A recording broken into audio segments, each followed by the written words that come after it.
So it's a great pleasure to have been asked to introduce this Venous webinar, which is going to have two major components. One, my colleague Ian Franklin is going to talk to us all about superficial venous interventions.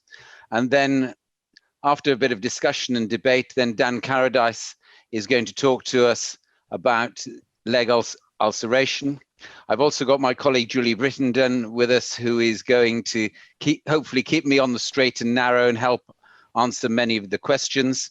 I'm sure you're all familiar with the format for this, is that if you can put your questions into the Q&A, and we will endeavor to answer them in real time as much as possible. There will be some pauses when we can put direct questions to both Ian and Dan. So really, with very much to do, the only other thing I would like to do is thank Medtronic for sponsoring this evening's session, and I'm sure you'd like me to thank them on your behalf. So Ian, really, without further any to do, I'd like you to start sharing your screen and tell us all about superficial venous interventions. Well, hi everyone. It's been a night of webinars. If any of you were on the RSM Venous Forum webinar earlier on this evening, we had a lot of registrations for that as well, and we're all getting used to this new format. My topic this evening is superficial venous work, which of course is an enormous field. And we'll try and fit in as much as we can, and do feel free to ask questions via the Q&A. Of course, superficial venous problems can take many forms and many degrees of severity, and these are some of the patients we've treated over the years. In terms of which patient should be referred for intervention, well, our chairman, Alan, was one of the driving forces behind the NICE Clinical Guidelines 168 of 2013, which for the first time in this country really formalized which patients ought to be referred. And as you know, the indications are symptoms irrespective of whether there are skin changes or not. Skin changes attributable to venous insufficiency, complications including ulcer and bleeding and superficial vein thrombosis. And very importantly, that for the first time it was formalized that a trial of hosiery was not indicated before being referred for consideration of treatment. So the young gentleman in this picture here, young man, actually a triathlete who likes running marathons, completely uncomplicated veins, healthy skin, but his legs ached when he ran. So he would qualify for referral for consideration of treatment. Whether that's still realistic in these post-COVID times is a different question, but certainly according to the formal guidelines, he would benefit for consideration of treatment. There are many different scoring systems for superficial venous problems, and the CEAP classification is probably one of the most widely used. I think people are often a little bit intimidated by it. We're all very, we use the C0 to 6 almost as a second nature, which people often get a little bit intimidated by the etiology, anatomy and pathology, but of course it's really straightforward. And I would guarantee that all that information in the CEAP class, in the full CEAP classification, would actually be included in your clinical assessment and clerking if you actually express it in a slightly different way. So it's not something to be intimidated about, and it can be very useful for trying to objectively measure and record how bad someone's veins are. The Venous Clinical Severity Score is another very useful way of actually quantifying severity of symptoms, and this is something which changes over time after an intervention. So it's used widely in academic work to assess the efficacy of the various interventions that we do. Probably not very widely used in routine everyday clinical practice, but clearly useful to know that it's there and how to use it when the occasion arises. One interesting phenomenon that I think is often not appreciated, and in fact it was Alan's group that highlighted this some time ago now, but the size of the problem vein is not a particularly good indicator as to how much trouble it's giving. And certainly with respect to the CEAP score, the Venous Clinical Severity Score, and the Aberdeen Varicose Vein Questionnaire, none of these relate very well to vein diameter. So essentially, the diameter of the faulty vein is not well related to symptoms. It does not predict response to treatment. And the corollary of that should be that the vein diameter should probably not be used as a criterion to ration treatment. So in essence, small veins can be quite painful and cause skin changes, and sometimes big veins can be completely painless and not cause any problems with the skin at all. In terms of varicose vein treatment strategy, I mean, the sort of entry-level, O-level understanding of it is, number one, confirm that the deep veins are healthy, treat the truncal reflux as the first stage, and then secondly, treat the varicosities as appropriate. So that, I think everybody would agree and be comfortable with that. Where it starts to get more interesting and nuanced is when varicose vein problems overlap with a pelvic or an obstructive lesion anywhere in the venous, at any venous level. And secondly, where pelvic vein reflux starts to contribute to varicose veins. And then at the end of once the main varicose problem has been treated, how best to deal with the aesthetic component, which is obviously not widely dealt with on the NHS, but nonetheless is in huge demand. And I think probably in this country, not dealt with as well as some places where there's a bigger field of phlebologists, or specialist phlebologists. And one of the first things to look at is the venous duplex scanning. And this is something, if you had a patient with a carotid problem in your vascular lab and you ask your vascular scientist to do a carotid scan, you get pretty much the same result, whether it was being done in the north of the country or the south of the country or whoever in your department was doing the scan, because the protocols for arterial scanning are very well defined, very rigorous, and very reproducible. That absolutely is not the case with venous duplex scanning, where the result you get is very dependent on who is doing the scan, the protocol that they're following, how detailed it is, particularly how reproducible it is. There's all sorts of variables, such as the time of day, whether it's done in the morning or the afternoon, the time of the menstrual cycle, whether the person's hydrated or dehydrated, whether they've been standing all day or sitting all day. All these things can influence whether the veins being assessed appear competent or incompetent, because obviously the dividing line between the two is slightly arbitrary. And there's also the potential for bias, and there are some circumstances where vascular scientists, certainly in the US, are actually incentivized to diagnose reflux. And clearly, where there's a slightly grey area, there is always a worry then that some sort of bias can creep into the assessment. In terms of the staple treatment for reflux, now I think we'd all agree that the endothermal techniques are probably the go-to method, and you'd all be familiar with these, whereby you cannulate the vein, you insert the catheter device of your choice, inject tumescent local anesthetic using ultrasound, and some of us use Emla cream to make that a little bit more comfortable for the patients. This is absolutely standard, and of course they're all very versatile techniques. You can cannulate a range of veins, the standard truncal veins, accessory veins, and once you've cannulated the vein, you have a wide range of devices that you can use. And of course, we've all got our favorites, but by and large, they all work in a similar way. In essence, they deliver thermal energy to the vein to thermally ablate it. And as long as you deliver between 60 to 80 odd joules per centimetre of vein, you can be fairly confident that you will effectively occlude it. The two main categories are radiofrequency ablation and endovenous laser, and the most popular radiofrequency techniques employ a technique called segmental ablation, whereby the catheters have a 6 centimetre or 6 or 7 centimetre heating element, essentially, which heats the vein to a controlled temperature. So these devices basically regulate the power that is required to achieve the thermal temperature required.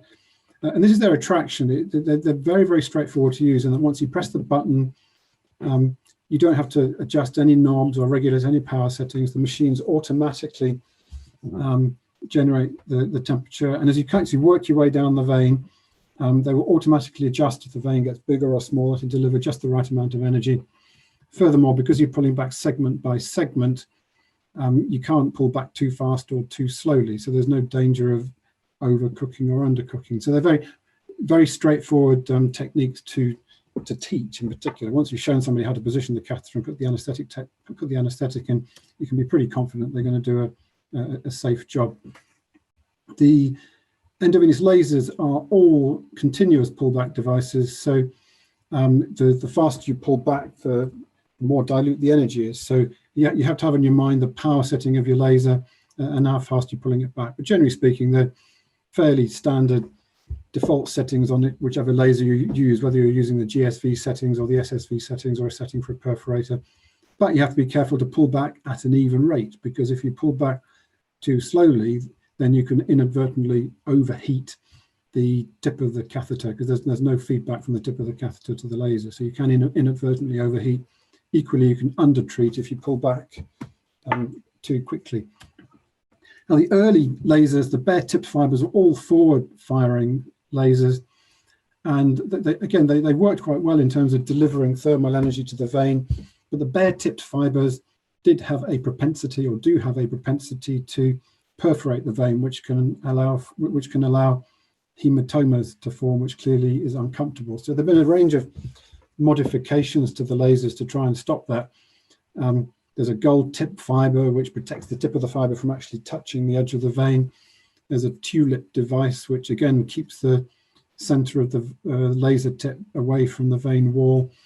And probably the most popular ones are the various radial firing devices, which spread the laser out in exactly that, a sort of radial pattern away from the laser fiber to cook the inside of the vein in a much more uniform way. And there's an additional advantage to those in that you can be a bit more relaxed about the laser precautions and the procedure room that you're working in, because the laser by its very nature is diffusing away in a radial pattern.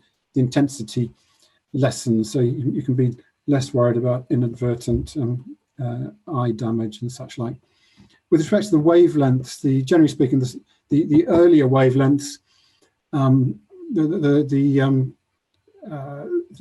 smaller wavelengths were much more prone to be painful afterwards, whereas the longer wavelengths, which are absorbed more by the water molecule, are much less uncomfortable after treatment. So by and large nowadays, if you're going to use a laser, most people would use a radial firing device with one of the longer wavelengths. Now just pause at this stage. We'll talk about complications a bit later on, but I just wanted to highlight the importance at this stage of being cautious and respectful of the possibility of causing neuropraxia. In my experience, most surgeons are very dismissive of this. They say it's very rare. They read the papers and they say it's very uncommon. They've never seen it themselves. And there's a bit of a ethos of treat to the lowest point of reflux, cannulate as low as you can, treat the whole length.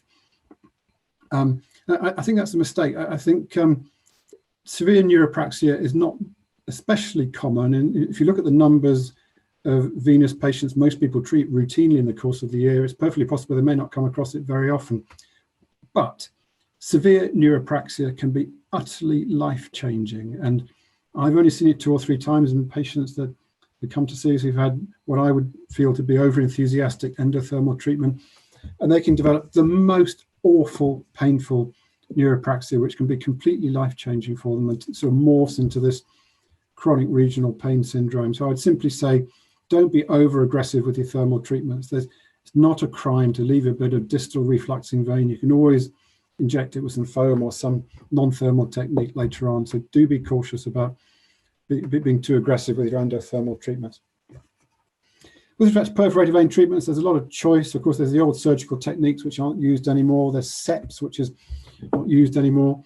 Ultrasound guided foam is very effective if you're good at it, but probably endothermal ablation is the most reliable if you want to treat a faulty perforated vein. The transluminal techniques were really invented in Guildford by the team there who developed the transluminal obliteration of perforated technique, and it was their work which led to this radiofrequency device, radiofrequency stilette, developed by Venous Medical and then Covidien and Medtronic, still available. Very good technique, and equally a lot of people nowadays are also using radial firing endovenous lasers. And I point you towards this excellent paper by Ken Woodburn, which has just come out, one of the best single surgeon series I've seen. What's interesting about this, you can see the perforated veins treated here split by location, thigh, popliteal, calf and ankle, and the energy required. And you can see how high proportion are closed, but it's much more, the red ones are the unclosed ones, and it's more difficult to close an ankle perforator than one further up. and look at the energy that's being used, much higher energy density per centimetre than you would expect to use for a truncal vein. So perforated veins can be closed in this way, but it takes quite a lot of energy, and you've got to be very cautious again about the nerves lying alongside. I've got a scheduled pause at this stage, Alan. I've put in this slide just to flag up to everyone the Royal Society of Medicine Venous Forum webinars that we're running every Monday evening at 5 p.m. They're free, and the recordings are available afterwards for 30 days, but you have to register in advance. So I pause at that point, Alan, in case there are questions. Is that helpful? Yeah, no, Ian, that's helpful. The one question that we've had on the Q&A so far was a question as to what you thought about treating superficial venous reflux in the presence of deep venous reflux. Would you like to give us your thoughts? Yeah, certainly the presence of deep venous reflux, absolutely. Well, I guess take a step back. You would never treat superficial venous reflux without having a pretty clear understanding of what was going on in all the rest of the venous anatomy. So if there's any element of deep vein pathology, whether it's post-thrombotic or obstructive or reflux, you want to have a fairly clear idea in your mind about what it is that's gone on before. Sometimes deep vein reflux is slightly artifactual. Some people don't have many valves in there, certainly in the femoral vein, but there's nothing pathological about it. There's no post-thrombotic change. And when you correct the superficial venous reflux, sometimes the deep venous reflux also corrects itself. So treating superficial venous reflux in the presence of deep vein reflux, I don't think is a particular problem. If there is obstruction in the deep vein, that's much more, you ought to be much more careful, because clearly if there is significant deep vein obstruction and the blood is flowing through the truncal veins as the essential collateral, you will want to be very careful about ablating that. So you've got a very clear idea in your mind whether the problem with the deep vein is reflux or obstruction. So I hope that addresses that question. Then there are two questions on perforators that I'm going to sort of combine, and it's basically, what are your indications for perforator treatment? Well, they're really good questions. And there's quite a wide spread of opinion on this. If you look at the American Venous Forum guidelines and the European guidelines, it's quite straight-laced in the sense the recommendation is you should only treat perforators if they are pathological and refluxing and associated with damaged skin. So, skin that shows clear signs of chronic venous hypotension, and only after the truncal reflux has been treated. So the recommendations are you should not treat pathological perforators as the primary treatment in the presence of truncal reflux. Correct the truncal reflux first, and then reassess, and then if necessary go on and treat the perforator. And then, sorry, and then the following question was to do with respect to the diameters that you would use for the treatment of the LSV and the SSV. Okay, well, just going back to the perforators again, there's one thing we didn't quite finish there. That is, we were talking about pathological perforators in the context of diseased skin. The interesting thing is, if you spend time with the sort of master aesthetic phlebologists of the world, they spend quite a lot of time correcting incompetent perforators under purely cosmetic veins.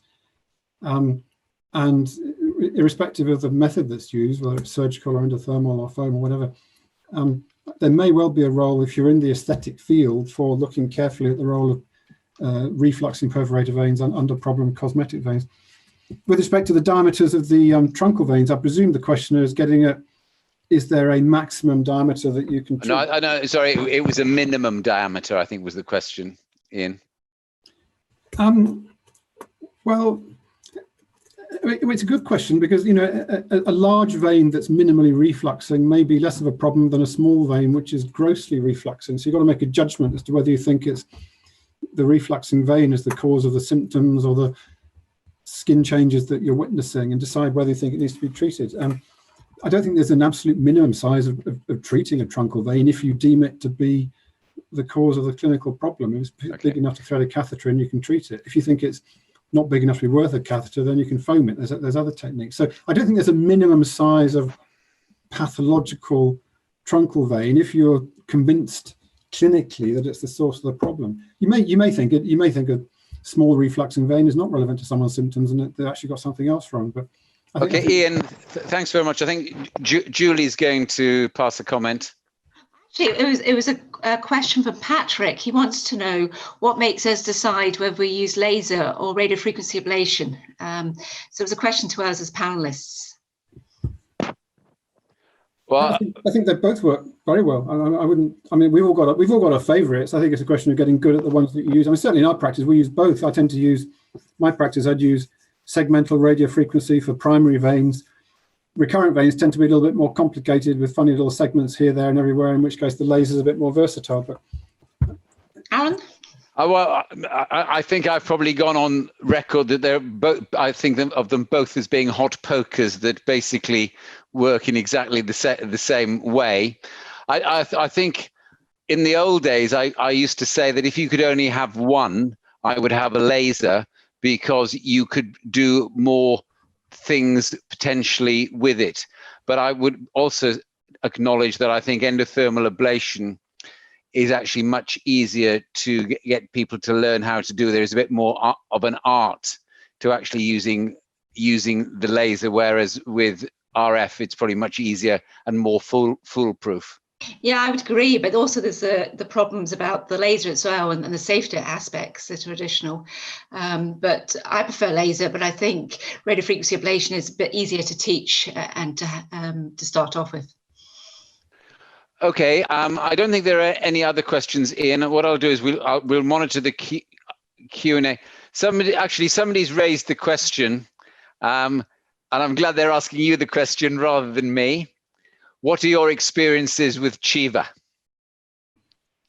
Well, I haven't performed CEVA as described. I mean, CEVA is essentially involves understanding exactly how the refluxing blood circulates, and it's all about understanding where the pathological flow is and interrupting it by ligating the relevant tributary as it comes off the great saphenous vein, with the view of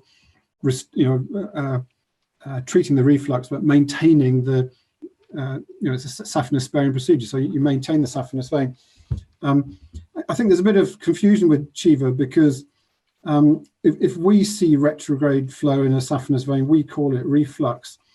If a CEVA specialist sees retrograde flow, they call it retrograde drainage into a deep vein, and suddenly it becomes less pathological. So I think to talk about CEVA, you have to really understand the different sorts of shunts that the Claudio Franceschi and others have described with it. Yeah, but I also think that many of us probably inadvertently do CEVA in the complicated patients. By the time you either avulse a bit or you ablate bits, you are actually, in a way, performing something similar to it, but maybe not precisely. Well, personally, I do more. I couldn't claim to do CEVA. I do a lot of ASPHAL, because I think ASPHAL is essentially where you do phlebectomies of tributaries without correcting saphenous reflux. And if the saphenous reflux is mild and you remove the tributary reservoir, the saphenous vein can often correct itself. So I think there is a role for saphenous sparing surgery, be it CEVA or ASPHAL, for the less severe end of the varicose spectrum.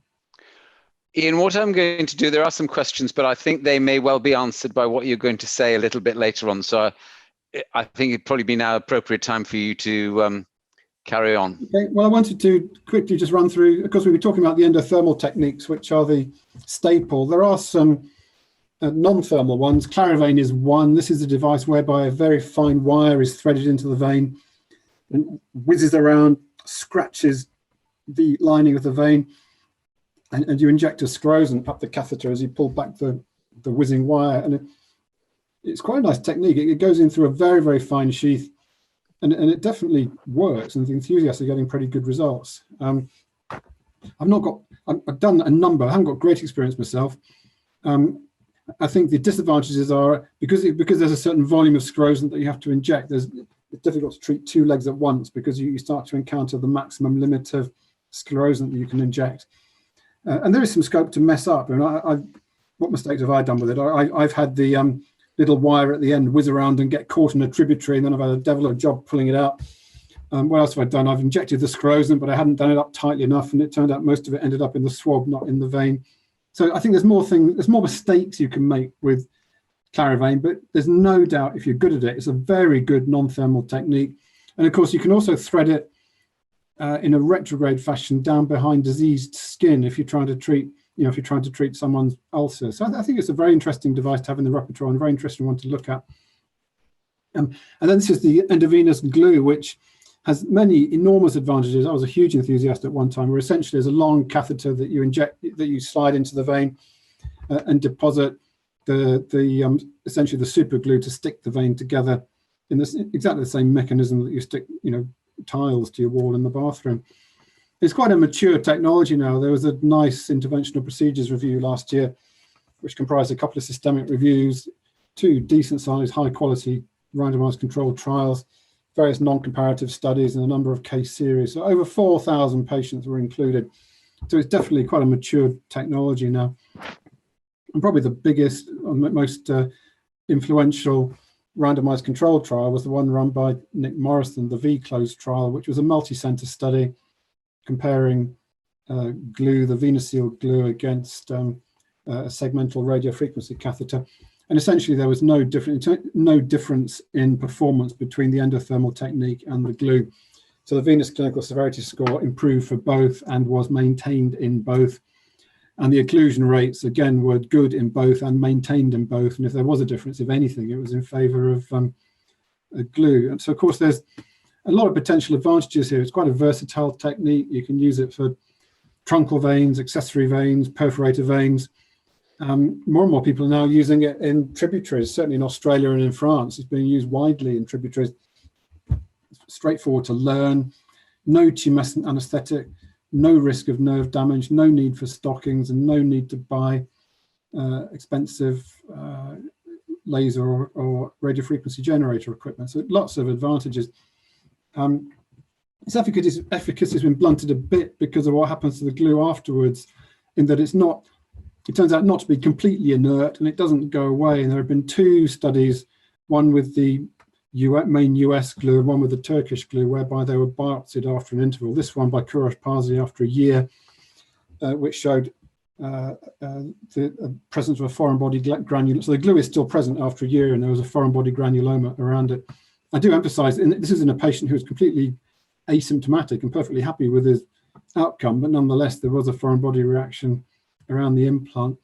This one from Jose Almeida with the Venous device, it was explanted at 5 years.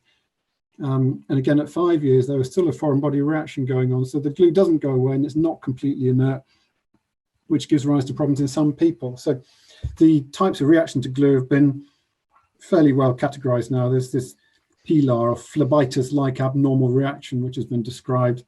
And there are other versions. You can get little localized glue casts at the access site. And some patients form granulomas, and a very small number can have a more major allergic reaction, a type 4 hypersensitivity reaction. Some lucky souls, because it is an implant, of course it can get infected if it's used in the presence of ulcers and such like. So the Phlebitis-like abnormal reaction is actually quite common. I mean, I think we've all seen it, all of us who've used glue. In up to a quarter of cases, it comes on a week or 2 after the treatment. Never any late cases, it's always early on.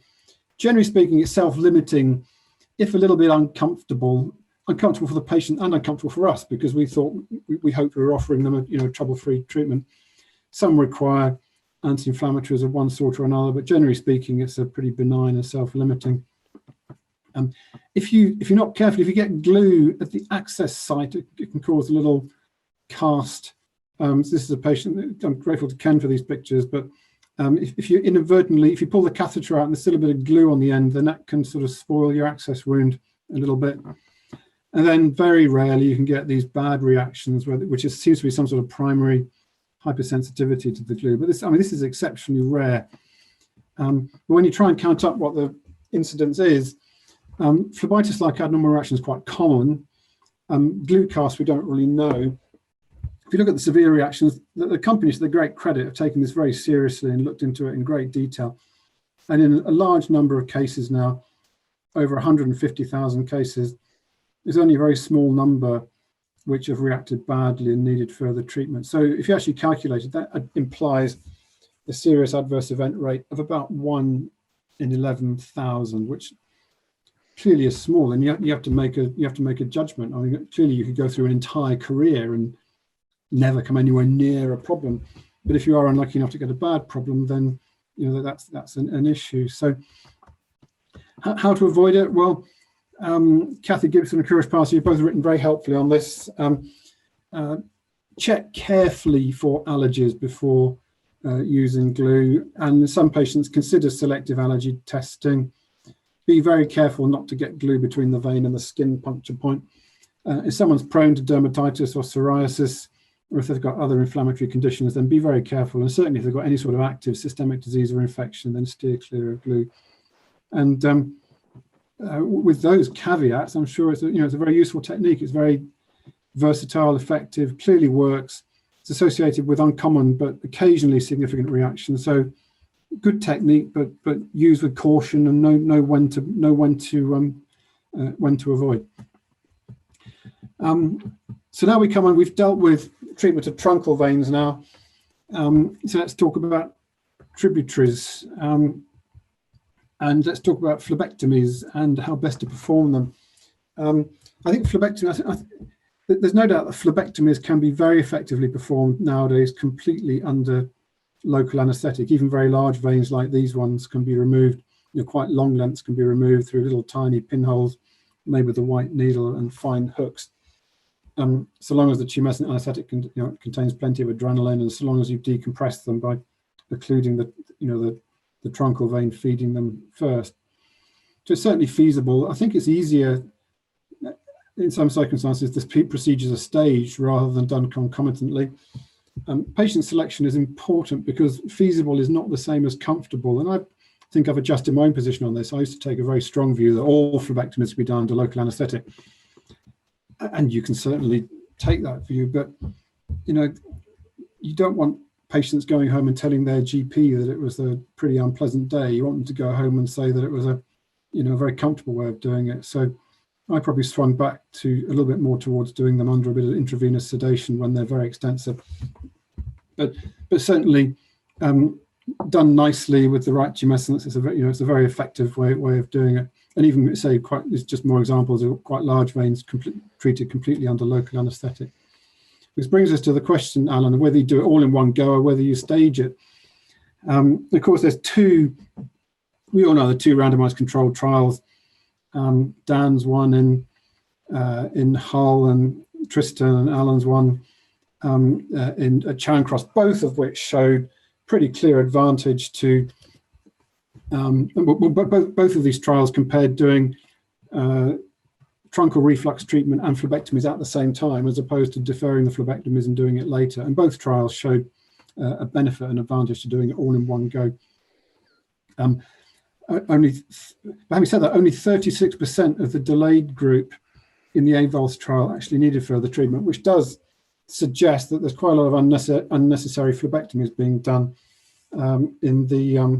if you do it concomitantly. And one of the issues here, of course, is how you present it to the patient. If you say to them, do you want your veins treated in one visit or multiple visits? They'll all say one visit, please. But if you say, do you want a series of small procedures or one big procedure? They'll say a number of small procedures, please. It does depend very much how you present it. But even as somebody who started off as being very much in favour of staged procedures, I acknowledge the data from these trials. And certainly the vast majority of the treatments we perform now are all in one go. But I think even acknowledging that trial data and all its validity, I still think there are occasions where it's worth considering staging, especially when you consider the advent of these non-thermal techniques. And if you look at this patient here who had, this is before and after endovenous adhesive to his great saphenous vein. He's had no tributary treatment at all. And after 1 week, look how much his tributaries have shrunk. So if you were going to do phlebectomies on him, would you rather do it in the first week or the second week? And I think we'd all choose to do it after they shrunk a bit. So I think there is a role for staging. If there's too much to do in one procedure, if there are various comorbidities, or if the patient's anticoagulated or has a dislike of being sedated or some sort of other contraindication. So I acknowledge the benefits of doing it all in one go, but I don't think we have to be too dogmatic. And I think there are occasions where staging it can be can be helpful. I paused there for Alan to throw a tomato at me through the screen. Well, the tomato comes from Patrick. He'd like to know what your antibiotic regimen would be for a patient who has their superficial veins treated with glue, who has active leg ulceration. I wouldn't use glue with an active leg ulcer. Okay.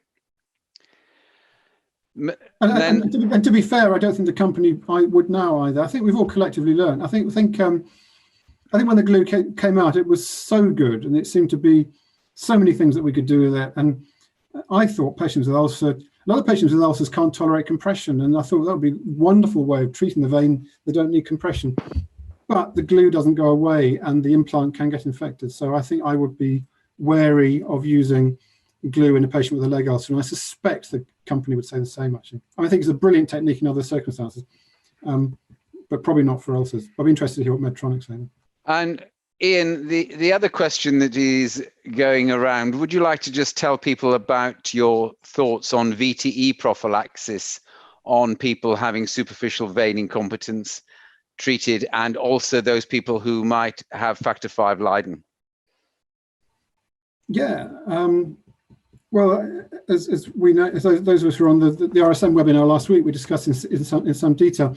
None of the risk assessment, well, the starting point is every patient who's having a varicose vein procedure, whether ambulatory or otherwise, needs to be risk assessed for their VTE, low, medium, or high risk, and then offered some sort of appropriate treatment. None of the risk assessment tools have been validated for day surgery procedures, and they certainly haven't been validated for ambulatory venous procedures. So there's a lot of scope for different opinions looking at the evidence that is available. Whilst acknowledging that, the Royal Society of Medicine Venous Forum has written a document which is now accessible through the RSM website, which is specifically entitled Advice for Patients Undergoing Varicose Vein Procedures. And essentially it encourages risk assessment using one of the standard tools, highlighting what the significant risks are, and then suggesting various treatment options for the low, medium, and high category. And the low risk patients probably don't need anything. Some people choose to give one shot of a low molecular weight heparin, even if they're low risk, and that's perfectly fine. But the main thrust of the document is that if somebody is deemed to be medium risk or higher risk, then they need more prolonged prophylaxis, so 1, 2, 3, even 6 weeks for the very high risk patients. And it doesn't really matter whether you use a low molecular weight heparin or a DOAC. The point is to extend the duration of anticoagulation depending on how high you think their risk is. Okay, Ian, a nice question from Zella. What are your thoughts on phlebectomies versus sclerotherapy? Which is best? It depends on the shape and size of vein. It depends what you're trying to achieve, and it depends how good you are at each. I think there's a role for both. We do both. I mean, people who are brilliant sclerotherapists will probably do it all with sclero. People who are great phlebectomists probably do it all with phlebectomy. I think there's a role for both. It depends on the shape and size of vein. And then the final question, because then I'll let you move on, because we don't, is what do you think is the indication for open procedures in the endovenous era? Well, open as in groin dissection? I presume the question, yes, I'll be interested in groin dissection. I can't think of any indications, because you can accomplish it all with percutaneously. Okay, I have to say I still think there are some indications for occasionally offering an open operation if you've got somebody who's inordinately thin, i.e. either anorexic, or somebody who is a muscle builder. I will often think about actually stripping that vein, and not to leave them with a cord, and not to risk the risk of damage of skin burns. But I accept that they're very few, but I still think there are 1 or 2 patients who benefit from traditional intervention. Fair enough, but you don't necessarily need to open the groin for that. You can, I would say with endothermal techniques, and I'm coming onto this in a minute, you've got to be very careful about having the catheter too close to the skin. And I think as long as it's subfascial, it doesn't matter if they're thin, but if it's extrafascial, you've got to be really careful. And I think once you've occluded the top with endothermal technique, you can certainly segmentally remove the rest of it through little tiny pinholes. So I don't think we're disagreeing there. Okay, Ian, I think probably in the interest of time, if you'd like to move on, that would be great. Okay, well, let's just scoot through the complications then. I mean, serious complications are very rare. People often used to say the worst thing was the stocking, but I've got to say nowadays that we only offer hosiery for 3 or 4 days afterwards. We don't even get that very much anymore. And I think it's very clear that people don't need much in the way of compression now. We're probably used to over-compress feed people for far too long afterwards. I've sort of summarized potential complications here, really. And I think apart from lignocaine toxicity and bad neuropraxia, I think I've done all of them. Some of them, in some ways, almost count as normal. So a bruise at the access point, a bit of a tender cord under the skin where you've ablated the vein, transient mild neuropraxia, or somebody can come back with new veins in years to come. I think that's almost normal. Unfortunate is symptomatic neuropraxia, skin marks of various times, and the need to come back for further phlebectomies. Rare, more serious, but rare. Well, DVT is very rare. EHIT's common, but DVT is rare. Infection is unbelievably rare. And really, we should never burn the skin if we're doing it properly. I've done it once years ago when I carelessly pulled out an RF catheter, not through the sheath. I pulled the sheath out and then the catheter when it was still hot, and it burned the skin a bit. It wasn't a big thing, but I felt a bit of an idiot. I've certainly not done it again. Lignocaine toxicity, well, there's this huge safety window there, and severe neuropraxia we really should be trying to avoid. But as a cautionary tale, I offer this. I mean, this is my only case where I have damaged the common peroneal nerve, and you see the pre-op photograph on the left there. Very, very slim patient. You can see the pre-op photographs which I marked out. Post-op pictures where all her varicose veins were gone. And the thing that embarrasses me slightly about this poor lady is that when I checked her afterwards, and I had to wiggle her toes up and down, because I always check every patient for dorsiflexion afterwards, she could dorsiflex really strongly. She could pull her big toe and a foot up really strongly. So I said, oh, right, that's fine. In fact, when she came back for follow-up, it emerged that when she put her socks on or her stockings on, her left, fourth and fifth toe curled under. She couldn't keep them straight. And when I looked at her really carefully, she had a partial palsy of the common peroneal nerve, which really chastened me because I've been so careful, and I thought I was being so I thought I knew how to avoid it. But even with all these, being careful, I still managed to damage this lady's nerve. And I hope it'll recover. She's got some movement. I hope in time it will recover. But I show you the pictures just to remind everybody, when you're operating on veins that cross the common peroneal nerve, I think especially in really skinny patients like this, where there's very little margin for error, be really careful, because nobody will criticize you for leaving a bit of vein there. You can always come back and foam it later if it's a problem. But damaging the nerve is this lovely lady is very forgiving, but I really wish I hadn't damaged it. And when you are checking their movements afterwards, don't just look at the big toe, you've got to look at all of them. These are two patients, alluding to your point, Alan, these are two patients who had, well, these are the two patients where I've stained their skin with endothermal catheters too close to the skin. I don't think it's just a question of the depth. I think even if someone's, people used to say it has to be a centimetre or two under the skin, but as long as it's under the fascia, you can get away with it being quite close to the skin. But if it's extra fascial, then there is a risk of causing a bit of skin staining and tethering. And again, I show lots of people these pictures. At first, when you do phlebectomies, or if the vein has stained the skin, you may get a few little marks like this, and you can see where the needles went in. Or again, clearly this is better, but it's not perfect. So I'm always advising people who have impossible expectations that they're going to have an immediate leg a week later, that there will be a bit of lumpiness and a bit of skin staining for a while at first. This is on the right here, this is the Royal Society of Medicine VTE prophylaxis document that we were discussing a minute ago, Alan. I won't go through it again, but it's available on the RSM website if anybody wants to have a look at it. Skin burns, as I say, should never happen. I've done it, but it really should never happen. The other mistake you can make if you're doing a laser pullback is make sure you don't pull the laser back into the sheath, because you can melt the plastic of the sheath, and that's certainly been well reported in other situations. There's a huge margin of safety with respect to the volume of anaesthetic that you can use. The safe dose of lidocaine with adrenaline, even if you're putting it into the epidural space, is 7 milligrams per kilogram. And if you're putting it in poorly vascularized subcutaneous tissue, you can go way over that. So these volumes on the right here, you can see how much you can inject before you get anywhere near the limit. So there's lots of safety margin there. So for the consent form, these are the things I write on the consent form: bruising, infection, risk of DVT, nerve symptoms, skin marks, recurrence, and of course the likelihood of sclerotherapy later. Be clear that you're going to do the heavy lifting surgically, and you'll come back later to do the fine tuning, the finessing at a later time with another technique. So with pelvic veins, one of the first things we did when we last year with the RSM was to survey practice in the UK, and there was clearly very diverse range of methods. Some people actively look for pelvic vein reflux and energetically treat it. Others ignore it altogether. But certainly when you have patients with clear pelvic veins like this and a lot of symptoms, I think there is a role for consideration of pelvic vein embolization if they're symptomatic and if their veins are clearly pelvic in origin. Anything else I think is a little bit more controversial. We can discuss that in the panel.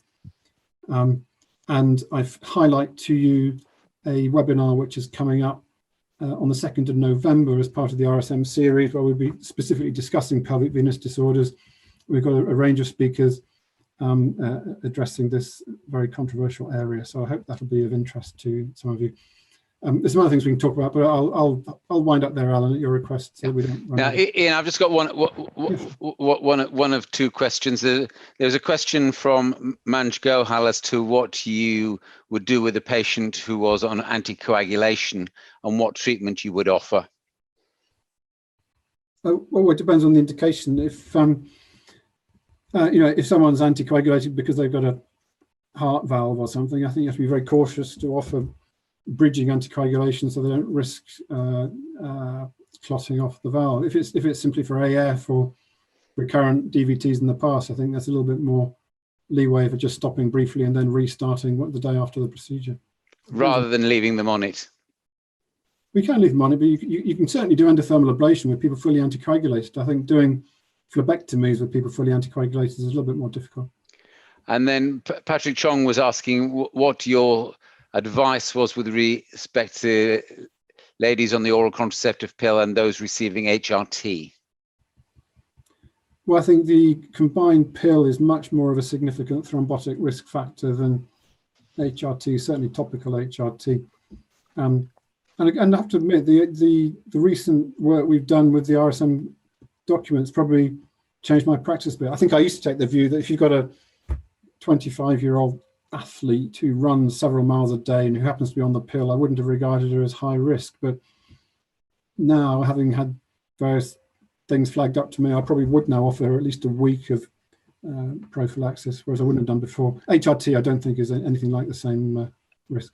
And then the one that surprised me a few years ago, it was a patient who alerted to me who was on tamoxifen, who I then discussed with the oncologists and the breast surgeon, said, oh yes, we'd very much recommend that you stop the tamoxifen for 6 weeks to 2 months before offering them an intervention, which I found was just probably showed my ignorance. Julie, I don't know if you've got any thoughts on hormonal therapy and venous incompetence. Yeah, I mean, I wouldn't stop the pill. I would give them DVT prophylaxis. I'm not, depending on the type of HRT, I wouldn't treat that as particularly high risk. But I would look at other risk factors as well. And I take your point about tamoxifen. That is a real risk benefit that you have to discuss with the patient. I don't think many would want to come off at that point, that duration. Yeah. Okay, Ian, I don't think there are some other questions which I think Julie and I will try and do in offline. But thank you very much for a very informative talk. And Dan, very much over to you to tell us about leg ulceration. Dan, thank you very much. Okay. So thank you to the Aspire organisers for the kind invitation to talk. This is going to be a bit of a whistle-stop talk, and I'd just like to promote that if you do have an interest in venous ulcer disease, we've got an RSM webinar on the 19th of October, which is free, and also Medtronic have a webinar which is also free this Wednesday, where we'll be talking about some of the issues around COVID recovery. So the title I've got is Time to Keep in Step with the Evidence. So it's probably best to first kind of run through the evidence, if my slides work, which they don't. Oh, there we go. So the ancient Egyptians were the first to describe compression for venous leg ulcers, and 6,000 years later, we now know that it works. This Cochrane review demonstrated that compression increases healing rates, and multi-component and elastic layer compression systems work significantly better. When we look at the role of surgery, there's been a number of trials, most notably the ESCAR trial, but there are a series of others as well. And the underlying message seemed to be that there's an impact on venous ulcer recurrence from successful surgery, but not necessarily healing. And we can discuss, there's potentially a few reasons why that is, but it's probably outside the scope of this. It's important, I think, to talk about the impact of endovenous ablation, and the most important trial in this area is the EVRA study, and I'd like to thank the EVRA trialists for the kind use of some of their slides. There's been 3 main publications to date. So this study randomized 450 patients into a group who had early intervention within 2 weeks, and a group who had deferred intervention. So these patients had compression alone until healing or until 6 months, and then they were offered endovenous ablation. The good news is that early intervention had a significant improvement on ulcer healing rates, but you can see even in the deferred group, the ulcer healing rates are very, very good. Just to put this in context, in general practice in the UK, the ulcer healing rate at 12 months is about 47%. And as you can see here, within 2 months, those in the conservative arm in this trial had already reached that level. So we can be confident that there is a significant improvement for the endovenous ablation on top of high quality compressive dressings. It's also important to note that the recurrence rate was significantly reduced, and this is one of these rare occasions when you can actually improve the quality of care with more effective treatment, which is actually cheaper. So it dominates the other options. There's a very high probability that those facts are reliable. There are a few issues to consider, I think, with this trial. The deferred group received care which is well above the real world standard in the UK. So it's very high quality compression applied by experts. 46% in the conservative arm actually received ablation within 6 months, including 6% before their ulcer had healed. So this is really an absolute best case scenario for the deferred group compared with what happens in the real world. When we look at the interventional group, 10% received their treatment beyond the target time of 2 weeks. 50% received sclerotherapy alone, and we know from the CLASS trial that the efficacy of sclerotherapy is lower when it's used in axial ablation. 3% did not receive ablation at all, and the technical success was around 80%, although this was self-reported. We also have some questions which aren't answered by the literature. What about the chronic ulcers? What's the impact of ablation in those groups? What's the ideal treatment strategy? Do we need to just focus on a high quality axial ablation, or do we need more detailed treatment of the ulcer bed and perforators, as we've heard before? And what's the efficacy of treatment for people with deep venous occlusive disease? We could maybe discuss those a little bit later. So in summary, high quality compression is a great treatment. It's highly efficacious in healing ulcers. The early endovenous ablation is feasible. It improves healing beyond that high quality compression. It reduces recurrence rates, and it saves money. So I thought that's probably a good place to pause. Are there any questions about the evidence? There are none that have been typed as yet, Dan. Okay. So I'll move on in the interest of time. Yeah. If that's all right. So the current standards of care in the UK were set by NICE. The evidence base is even stronger to support this now. And NICE recommends referral for assessment in a leg ulcer within 2 weeks. and also all patients with a healed ulcer. It recommends assessment with duplex ultrasound and treatment with endothermal ablation, foam sclerotherapy, and surgery as appropriate and in that order. But what's the current care like in the UK? Well, actually, 75% of patients with venous leg ulcers don't undergo vascular assessment at all. 90% overall don't receive the NICE recommended treatment. We've already heard that 47% are taking a year to heal. This is leaving us with expanding numbers of patients with venous leg ulcers as their ulcers are turning chronic, and we're not keeping up with the background incidence rate in the population. Community nursing in some cases were failing to cope, and that was pre-COVID and redeployment of those resources, which have seen some patients go without even basic compression.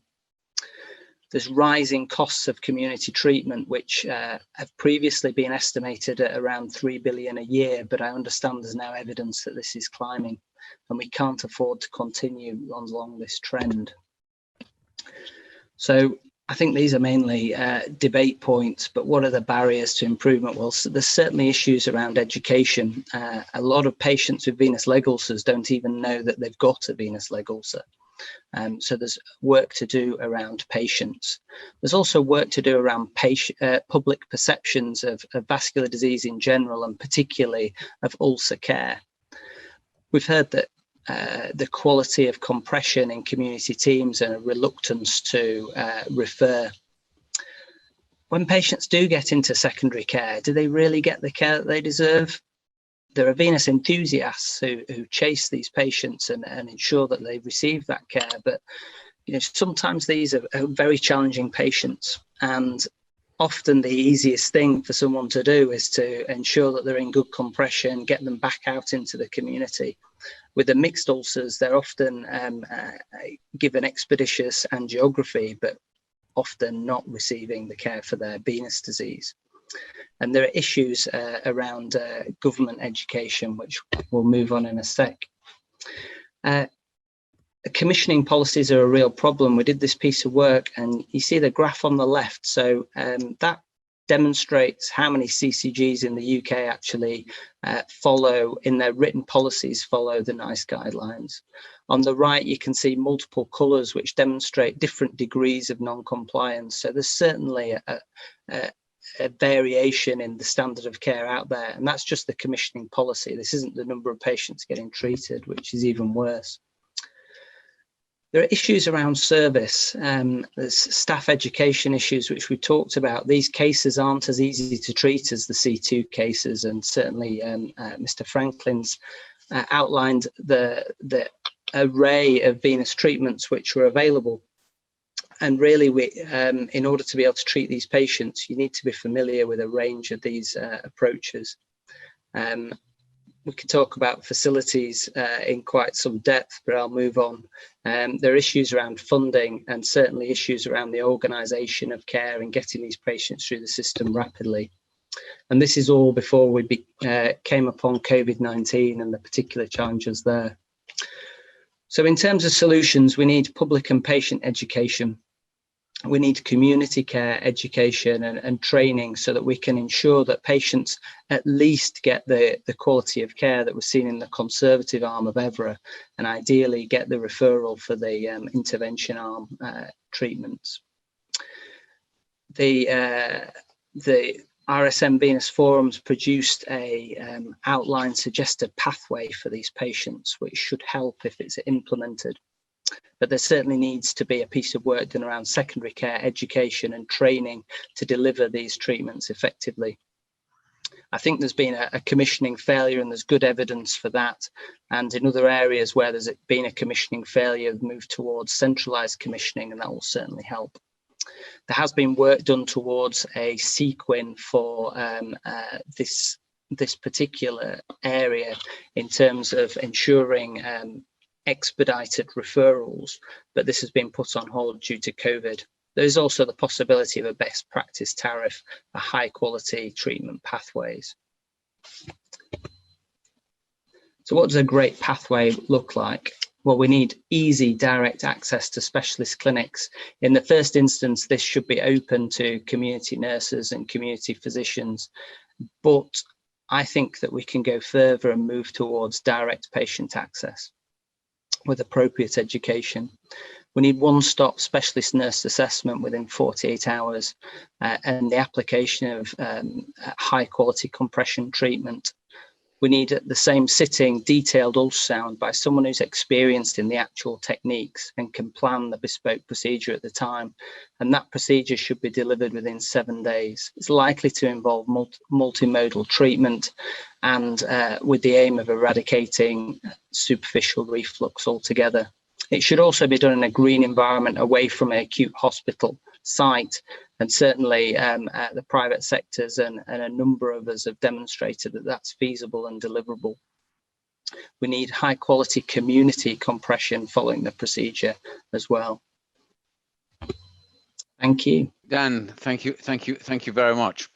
Dan, I don't know if you'd like to comment, and I'm sure Ian would like to comment as well, as to what you would do if you, on your duplex imaging, you'd got a patient with superficial vein incompetence with a leg ulcer, but you also found that they had an iliac vein occlusion.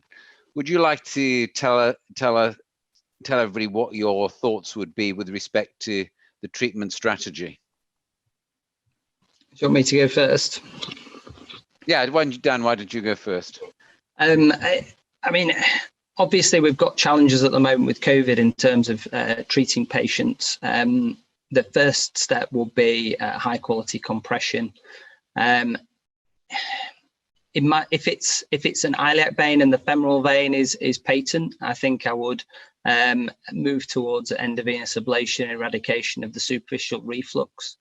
I would then reevaluate the patient with a view to potentially recanalizing and stenting the vein, but I'd do the endovenous ablation first.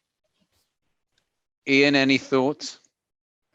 Yeah, well, I mean, if you look with, I mean, nivels, non-thrombotic iliac vein lesions or iliac vein lesions of various sorts are much more common than we previously thought. And if you look with IVUS, then 90% of patients with C4 disease and above have some sort of iliac vein lesion, not necessarily completely occlusive, but there may be an obstructive component to many of them. Nonetheless, by and large, I think we'd all treat the superficial reflux first because it's straightforward and relatively cheap and easy and highly effective in most patients, and go on to do something about the obstructive element later if correcting the superficial reflux didn't work. Okay, Julie, are there any questions? Oh, Patrick's come up with a question about NHS Scotland and whether there'll be a revised sign guideline with respect to leg ulceration. Okay, Patrick. Well, it was 10 years ago that I chaired that. I actually had a quick look at it this afternoon. It certainly needs updating in a few areas, but much of it holds true. So I would certainly consider flagging up the need to revise that that guideline, which of course was the second time it got revised. So thanks to Von Ruckley, we've had a venous ulcers guidelines in Scotland for quite a while. We also have, unfortunately, quite severe restriction about what treatments we can use for patients who don't have venous ulcers. So people who have varicose veins, we all know that treatment is completely effective, it improves quality of life, and it's cost effective. But there is a question of affordability, which means that unless you have what is described as complicated varicose veins, you cannot get treatment on the NHS in Scotland, which is unfortunate. Okay. Would any of the other panelists like to ask any questions? I think there's a question in the chat box about difficult compression with big legs and post-venous treatment. Yeah, it can be quite difficult. There are potential solutions in terms of you can get compression tights, which actually pull up onto a waistband, and also you can get suspended kind of hosiery, which can work in those patients. Often you just need good quality compression. and sometimes you can get that to stay. I mean, certainly in an ulcer patient, below the knee compression's the most important element, and usually that can be done competently, irrespective of the leg size. I completely agree, Dan. Certainly, patients with awkward legs, usually the most awkward bit is above the knee, but in fact, the compression above the knee is much less crucial for the success of superficial vein treatment anyway. So not infrequently, I mean, you can do some truncal ablation, you can do some phlebectomies and sclero, and then apply 4-layer, multi-layer compression bandaging of some sort below the knee, because that's the bit that really needs the compression and the protection, and that can work quite well. Even so, like Dan, if you were advising about what sort of compression to use on a standard leg ulcer, any thoughts as to whether it should be European short stretch, 4-layer bandaging, or 2 type 2 compression stockings on top of each other? What would you advise people and why? Well, there's of course the Cochrane review kind of ruled the first one out in terms of the short stretch being less efficacious. There was one of the Venous RCTs looked at the 2-layer compression hosiery systems versus 4-layer bandaging, and found that actually there was not much difference between the two. They were kind of equally efficacious, but the stockings were preferable to the patients, but that hasn't really translated into changes in global practice as it probably should. And particularly around COVID time, it's a lot easier for those kind of systems to be applied when community nursing are being redeployed and other issues are going on. So it's certainly something that I think if your community providers don't explore that it's certainly a good time to do so. A question from Manj to you both, but Dan, you might want to take this first. What do you think about subulcer foam sclerotherapy? Do you think it's key to the treatment? I mean, I sort of briefly touched on strategy, didn't I? But I think, I mean, clearly we don't know is the honest answer. We don't know for sure. I can't quote a trial or good quality evidence, but in my experience, the patients that I get referred that have had axial ablation and come back with an ongoing ulcer usually have a perforator or quite a developed ulcer bed set of varices. So I can't give you a proportion of patients that need this to be done, but I tend to do it in all my patients. And I've not really seen many untoward complications from doing so. It just ramps up the challenge and the time a little bit. Dan, do you have any? Oh, sorry, Ian. I was going to comment. If you look, I think Andre van Rij's work is very interesting. If you look at the role of the microvalves in the venules, and his conclusion that people develop ulcers because they have pathological microvalves in the venules, as opposed to others who may have quite bad axial reflux, but the venules save them. I think if ulcer patients have faulty venules, then subulcer foam sclerotherapy, that might be the reason why it seems to work so well. I agree with Dan that we have got a lot of work to do on that. And do either of you have any advice about what you should do for the leg ulcer patient who basically has a fixed ankle? Is there anything else you can think of that we should all think about? If I would go, well, obviously the ankle's fixed, they've probably got very limited mobility for other reasons. So any other way you've got to stimulate the blood flow, physiotherapy, revitive, intermittent pneumatic compression, any of these things to try and, if they can't move the blood themselves, then we've got to try and help them do it with some sort of external rhythmic way of doing it. Dan, any thoughts? Yeah, I mean, we don't have a huge number of these patients. We have given them nerve stimulators, and their ulcers have healed. But again, it's not really evidence. It's more sort of trial and error. So Dan, you've talked very much about evidence, But it would probably be fair to say that with the good Cochrane review on the medical management of leg ulcers only suggests that pentoxifylline may be of some benefit. Do you want to tell us what your thoughts on that and answer as to why we don't use it more than maybe we should? I have, during my training, I worked in units that used it in quite large quantities, but it was generally, it was almost used as to get over the fact that you weren't giving them high quality compression and high quality ablation. I think it's something that I only use in the patients with whom you've completely eradicated the superficial reflux. The deep system is as good as it can be, and the patients, you've gone through all the physiotherapy and stimulation, external compression, those sorts of things. Then I tend to give it a go. But again, that's not large numbers in my practice. I tend to find that most patients have healed before I get to that stage, but I'm open to be educated, Professor.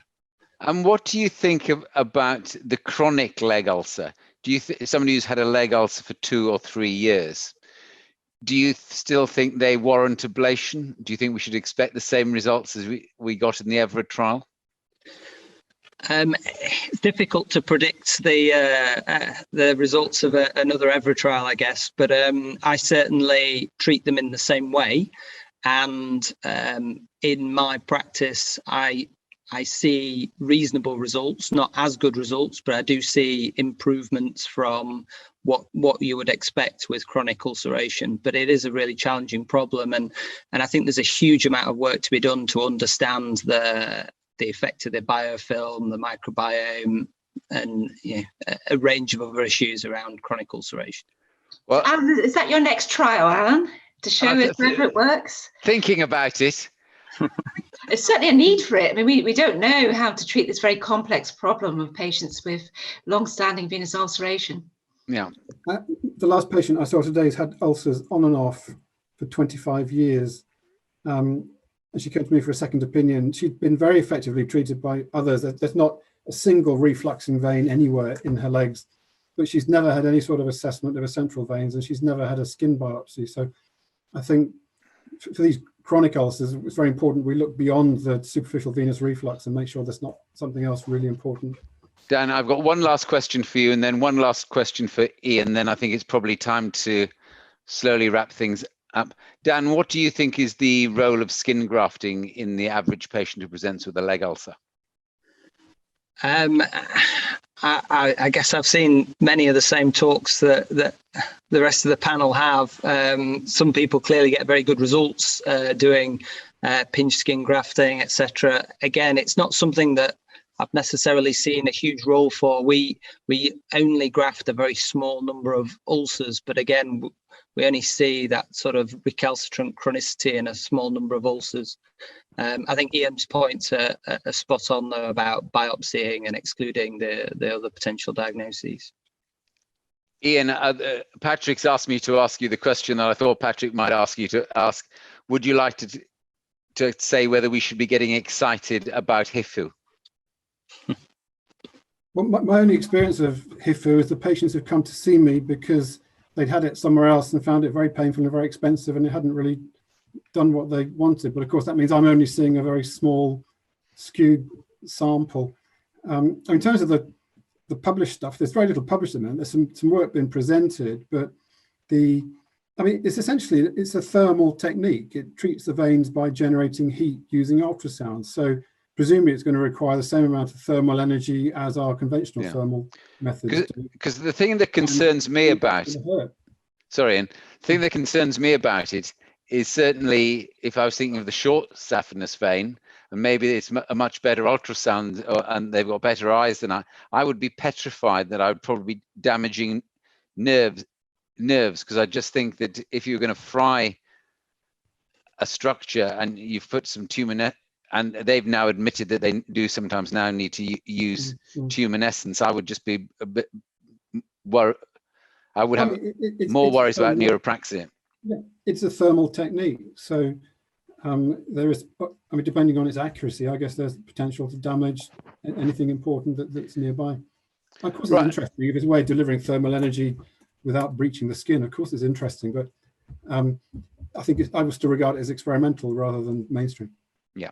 Okay. Well, I think on behalf of everybody at the Vascular Society, we'd very much like to thank Ian and Dan for putting in all the hard work for their preparations for these talks. And I'd very much like to thank Julie Brittenden for keeping me on the straight and narrow, particularly with the questions. And we've tried to answer, I think, most of the questions in the text. So it's a pleasure to thank everybody and all the participants for attending. And again, to thank Medtronic very much for sponsoring this evening.